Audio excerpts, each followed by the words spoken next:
Information reaching the desk of Nikki Bobby has it that Queen Elizabeth II of England is dead. She has kicked the bucket. Although the BBC has carried that information earlier, but they later declined it and apologized to England. But finally, it has come to the public domain that the Queen of England, Queen Elizabeth II, is gone. And God for a wonderful people, men and women of good conscience and lovers of freedom all over the globe. We welcome you back once again to our News Digest. Of course, this is coming from the desk of Nikki Bobby. Today, being the 8th day of September 2022, we must say good morning, good afternoon, good evening. Depending on your time zone, depending on where you are watching from, here is Nikki Bobby channel, where we bring you reliable news across Biafra land and beyond. Of course, before we go into our detailed news, we want to urge you to use this opportunity and hit the subscribe button so that you help and contribute for the community of Nikki Bobby to grow. We expect to do a great job here as we are building a community channel here. In the United Kingdom of Great Britain and Northern Ireland, people, the masses, have taken to the streets to protest against the high cost of energy. I mean, the cost of gas. Gas is really in inflation, taken to the highest price. The masses are not able to afford the cost, the price of purchase for this particular gas. This is what the European government has brought upon themselves as a result of placing ban on some countries. Of course, take a look of what is going on. Yes, the UK energy crisis has sparked rush for firewood despite air pollution fears. They fear air pollution as the greatest thing that can happen to them. People are now buying firewood and installing wood-burning stoves to heat their homes to reduce the impact of hike in UK energy price. This is what is going on, and I believe that very soon they will start cooking with firewood. Now the firewood has gone up because the rush for firewood is really high now. Where will UK be getting firewood? Of course, they will still resort back to Africa. Here is their farm, because Africa is the farm for Europe. They will come to the Zoological Republic, and starting from now, you might see the high cost of timber. Our trees, our timbers will be cut down and be exported to UK once again, because that's what they are good of. The zoo knows nothing. UK will quite come to plunder our timbers, like the way they are taking oil. But you ask yourself, all the oil that UK has been taken over the years from Biafra land through the Zoological Republic, where are they? What are they doing with it? Well, whatever goes around must surely comes around. This is the situation. So we are anticipating that UK will still resort back to Africa because it is Africa that's sustaining them. And did you know that Queen Elizabeth II owns the largest clear-cut diamond in the world, and it is known as the Great Star of Africa? It has about 530 carat gem. It was mined in South Africa back in 1905. But do you know the funniest part of it? It was actually stolen from South Africa by the United Kingdom, Britain. It has an estimated worth of about $400 million. But the UK, the Britain, they claimed that it was given to them as a gift. They said it was given to them as a symbol of friendship and peace. This is what the UK said. Who will give you a gift from Africa worth about $400 million? And this was the period that UK was still colonizing Africa and South Africa. The British then replaced the name. Instead of calling it the Great Star of Africa, they now call it after the name of the chairman of the mine. Who was in charge of the mine? His name is Thomas Cullinan.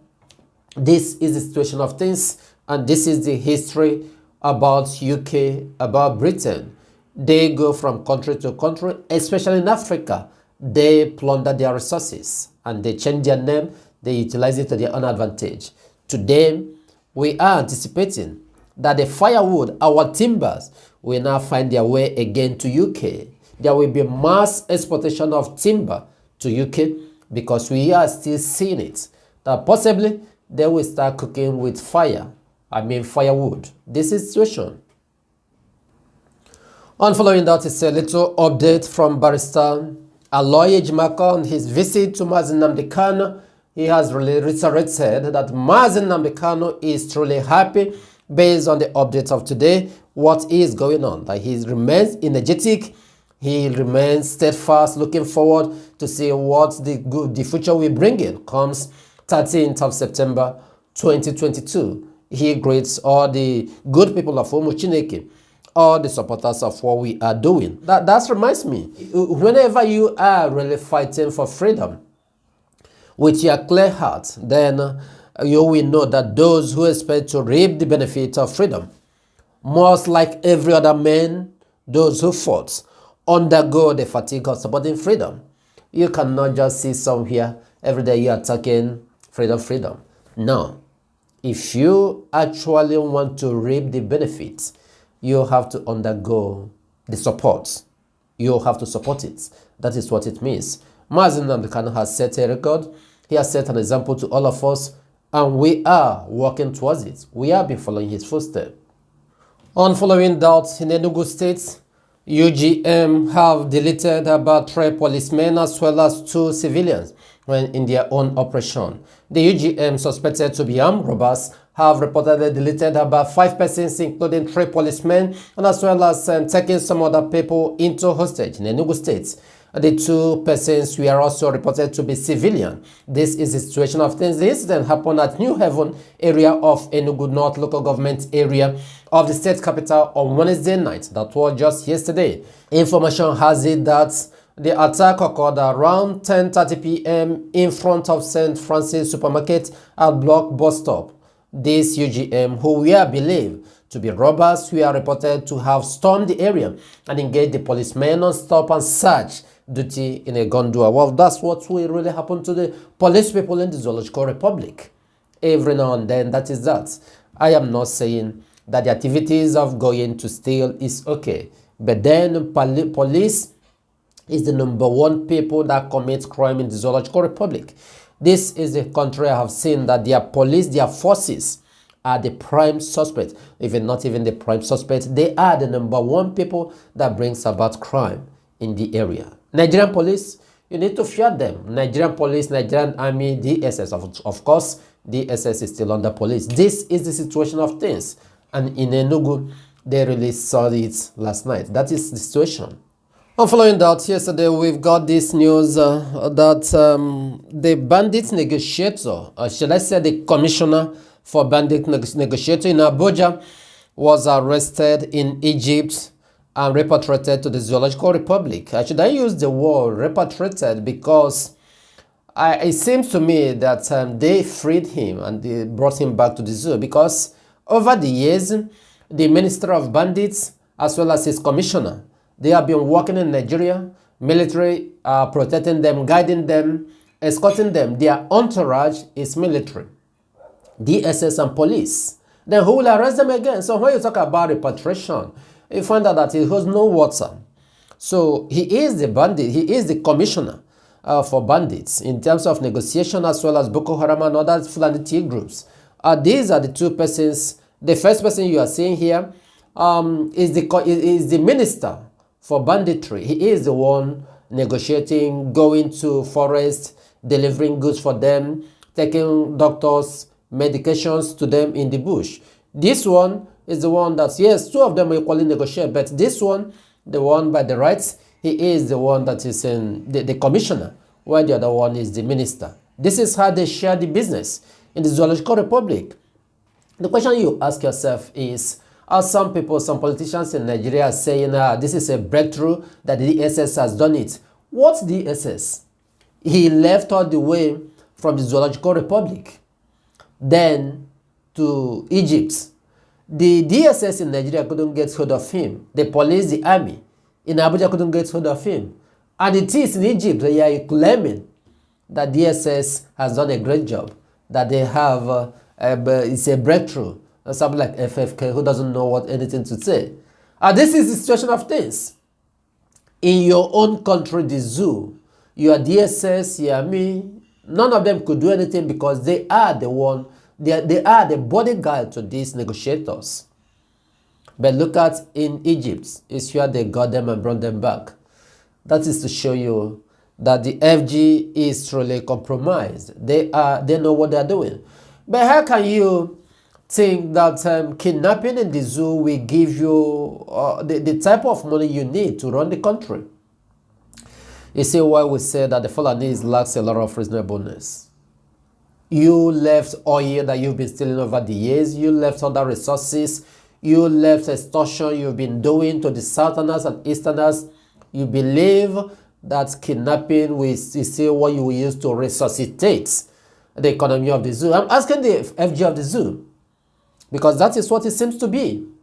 They have Minister of Banditry. They have Commissioner. They share, this is how they distribute it. You know, the organizational structure. And at the end of the day, all these things link back to the presidency. Then what else are you trying to tell us? And that makes me to believe the word that says a nation which makes the final sacrifice for life and freedom does not get beaten. And that is to Biafrans that I'm referring this to.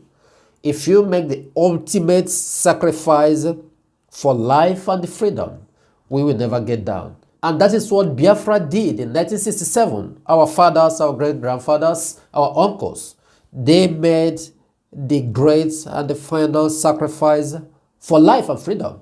It is because of their quest for freedom that they took to that particular war then. And that is why today you are hearing about Biafra. Had Ojukwu and our uncles and our forefathers, our fathers didn't stand up for their freedom, for their rights, today you will not be hearing anything like restoration of Biafra, anything about Biafra. And that is the ultimate price they did, they paid. And today we are not beaten. That is why today you are hearing again talking of restoring that kingdom of Biafra. But there is something else that I really want to consider here. Sometimes I see our people making video every now and then. What they are good is in making video, posting on Facebook. Hey, Fulani people destroy our farms and so place. Hey, Fulani, their cattle destroy our... Hey, every now and then, sometimes in a day, you might see about 10 videos in different locations. But you ask yourself, these are a group of people in our various localities, in our communities. At least every community in Biafra land is not less than 1,000. But only 3 Fulani people will come and sack them.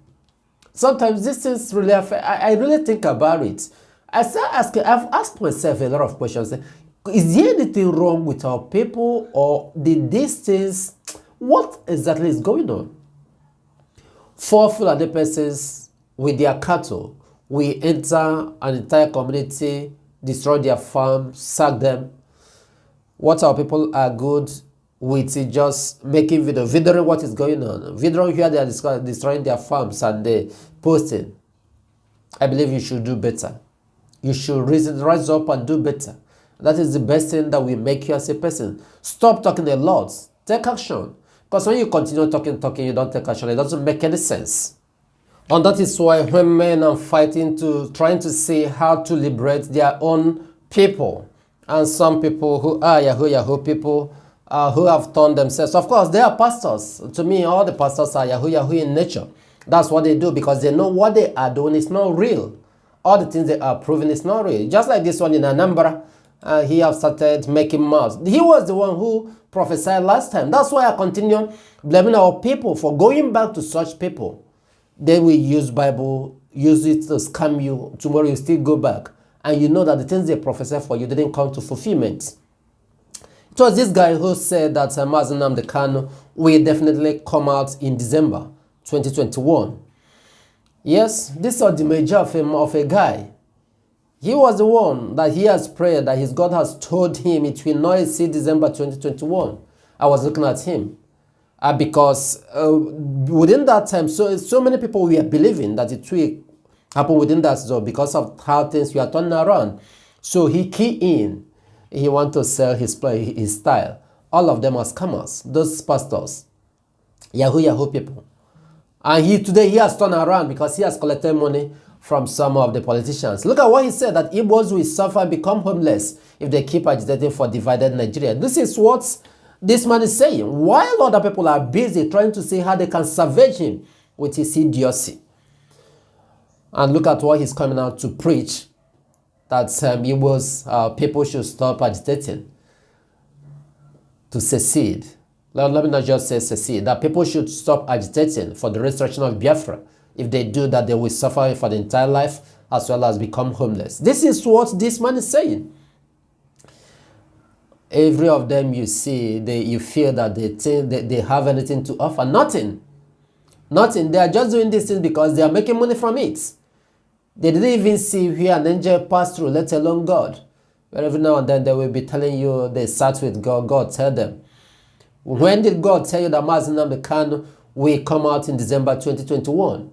And after it, the Mazi Nnamdi Kanu didn't come out. And yet he still accumulated, continue amassing more followers.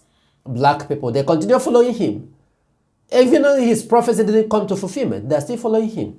This is the things we are saying. Wonderful people, we believe that some of this will make sense to you. We thank you for listening.